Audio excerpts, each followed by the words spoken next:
These songs didn't grow old. They became eternal. In 1969, anthems were born so powerful that even today, they still hit with the same force they did back then. Today, we're going to relive 10 legendary songs from 1969 that changed the history of rock. And if you were there, you know these songs were truly one of a kind. Let's begin.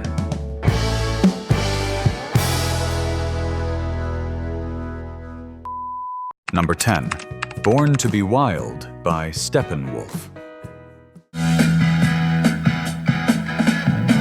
Born to be Wild is the roar that defined an entire generation. Although it was released in 1968, it was in 1969 that it truly exploded after being featured in the film Easy Rider. That ferocious riff, John Kay's raspy voice, and the phrase heavy metal thunder turned the song into one of the foundation stones of proto-metal. For many, it was the first time rock sounded like a revved-up engine, ready to break all the rules.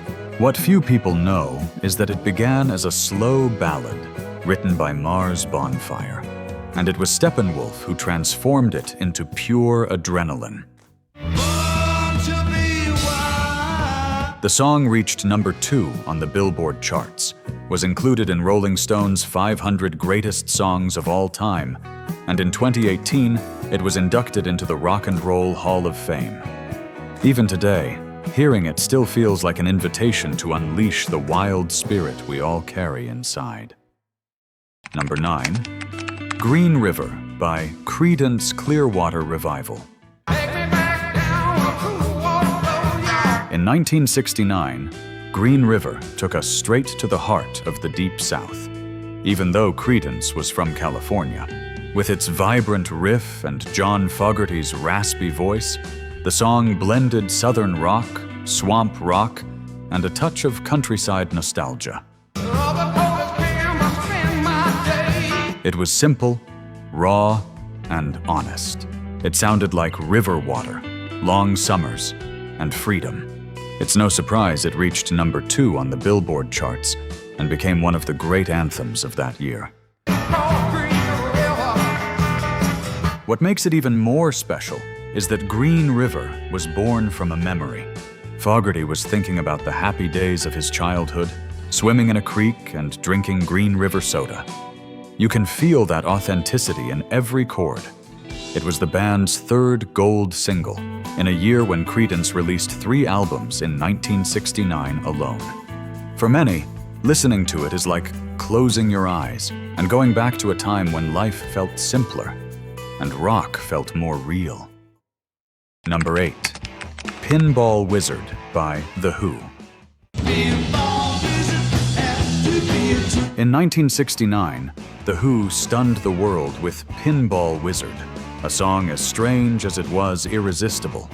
It was part of Tommy, their ambitious rock opera, and told the story of a deaf, dumb, and blind boy who became a pinball master. The opening acoustic guitar strum, combined with Roger Daltrey's explosive vocals, created a vibrant, catchy track that captured the attention of the rock youth of the time.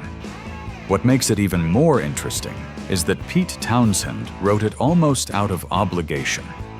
A critic, who happened to be a huge pinball fan, had said the album was missing a hit single. Townshend took that quite literally and wrote the song in record time. It reached the top 5 in the UK and became one of the cornerstones of The Who's performance at Woodstock. It's like being transported back to an era when rock was beginning to tell more complex stories, without losing its energy or its sense of fun. If any of these songs brought back unforgettable moments from your youth, leave a like and subscribe. That way, you'll keep getting more musical journeys like this one. Let's keep going. Number 7. Volunteers by Jefferson Airplane. 1969, Jefferson Airplane captured the rebellious pulse of their generation like few others could with Volunteers. The song began with a simple phrase seen on a truck, "Volunteers of America," but it was transformed into a passionate call to youth, a direct "join the revolution," with no metaphors and no detours. Its sharp guitars, Grace Slick's commanding voice out front, and electrifying piano courtesy of Nicky Hopkins, Volunteers sounded like a barricade rising with flowers and feedback.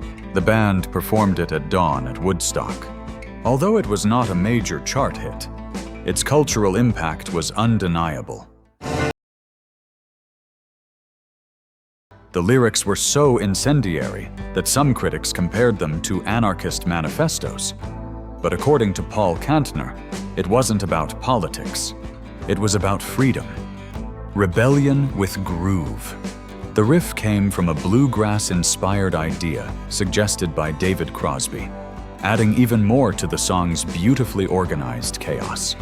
For those who lived through that era, Volunteers was not just a song. It was a generational statement, a collective cry from young people determined to change the world, or at least enjoy trying. Number 6, Honky Tonk Women by the Rolling Stones. In July 1969, the Rolling Stones shook radio stations around the world with Honky Tonk Women, an explosive mix of rock, blues, and streetwise swagger. It all begins with that iconic cowbell, played by producer Jimmy Miller, which gives way to an irresistible rhythm, Keith Richards' dirty guitar, and Mick Jagger's carefree vocal about bars, women, and chaos. It was an immediate #1 hit in both the UK and the United States, the sound of a hot and reckless summer. What makes it even more interesting is that it began as an acoustic country song, inspired by a trip Jagger and Richards took to a ranch in Brazil. But when they returned to London, they gave it an electric twist with the help of new guitarist Mick Taylor. The song was released just one day after the death of Brian Jones, which gave it the unintended feeling of a farewell. Decades later, it still lives on in every imaginary jukebox. For many, Honky Tonk Women sounds like youth, like parties in worn-out jeans, and like that exact moment when rock turned dirty and glorious. Number 5, Time of the Season by The Zombies. It's the time of the season. Time of the Season is one of those rare cases where a song arrives late, but exactly on time. Recorded in 1967, released in 1968, and only becoming a hit in 1969, by which point the Zombies had already broken up. Even so, its ethereal atmosphere, hypnotic bass line, and Colin Blunstone's whispering voice turned it into a late blooming anthem of the summer of love. What's your name? Who's your dad? The song was rescued thanks to producer Al Cooper's insistence, and it eventually climbed to number 3 on the Billboard charts. There is something fascinating about the way a melody born in the middle of a breakup became a symbol of a generation that still believed in free love. What's your name? Who's your dad? Its posthumous success secured its place in history, and decades later, it continues to appear in films and TV series looking to capture that idealized vision of 1969. For many of our viewers, hearing it is like closing their eyes and returning to a world of flowers, utopias, and days when everything seemed possible, at least for a season. Number 4, These Eyes by The Guess Who. These eyes. In 1969, The Guess Who broke through with These Eyes, a soul rock ballad that stood out for its delicacy and emotion. It was different from the band's rougher sound, yet it won people over immediately. It reached number 6 on the Billboard charts and sold more than 1 million copies. Burton Cummings' passionate voice and those sweeping string arrangements achieved something rare in rock at the time: vulnerability. Many still remember slow dancing to it at parties where emotions were running high. What makes the story even more interesting is that they almost didn't record it. Randy Bachman originally wrote it as a softer song called "These Arms," and the band had doubts about including it. But the producer believed in it and added an orchestral arrangement that lifted the track to another level.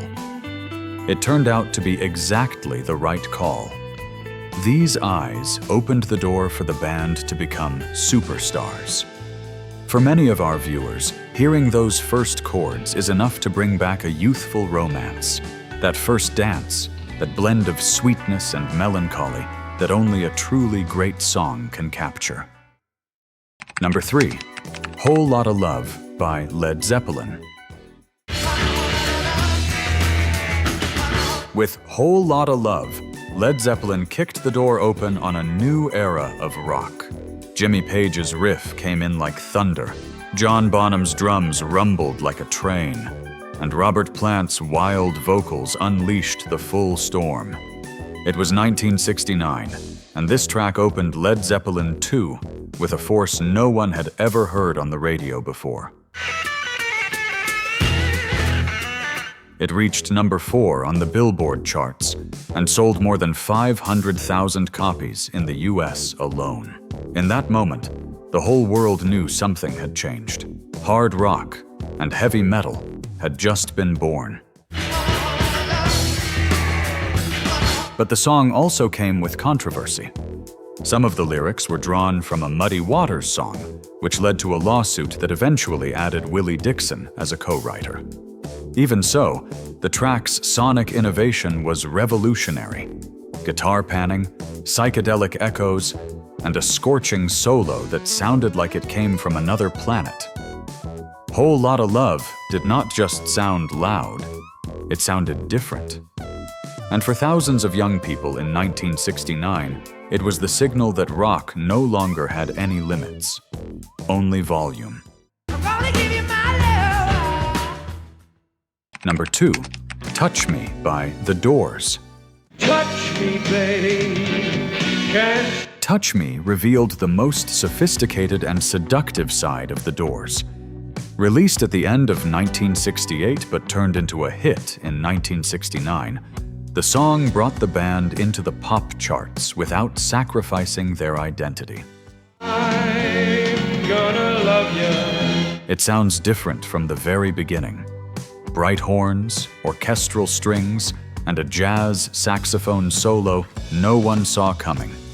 Courtesy of Curtis Amy, it reached number 3 on the Billboard charts and became their last major hit in the United States. What is interesting is that the song was originally called Hit Me, as a reference to blackjack. But Morrison, anticipating what his audience might do with that phrase at a concert, changed it to Touch Me, and made exactly the right call. He also added a final wink with the shout, "Stronger than dirt," taken from a famous cleaning product commercial. That detail, set against the elegance of the arrangement, reveals the band's dark sense of humor. Touch Me is a successful experiment, the Doors flirting with Baroque pop without ever losing their provocative edge. For many, it brings back the memory of a dance floor, a youthful romance, and the power of a great rock love song. And now, where were you when you first heard these gems from '69? Let us know in the comments. We love reading the stories of our rock-loving community. Let's keep going. Number 1, Get Back by The Beatles. Back marked a return to basics for the Beatles.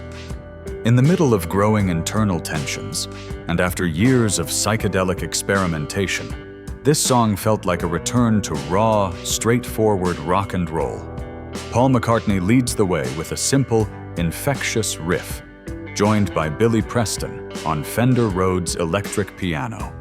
The only time an outside musician was officially credited alongside the quartet. Released in April of '69, it tore through the charts, reaching #1 in the UK, the United States, and much of the rest of the world. But Get Back is more than just a hit. It is living rock history. It was the last song the Beatles ever performed together live during the famous rooftop concert at Applecore in London. That scene, with the police coming up the stairs and the cold wind hitting the microphones, became fixed in the collective memory as a spontaneous, joyful, and powerful farewell. Interestingly, the lyric began as a satire about politics and immigration, but it was eventually refined into something far more universal: returning to where we belong.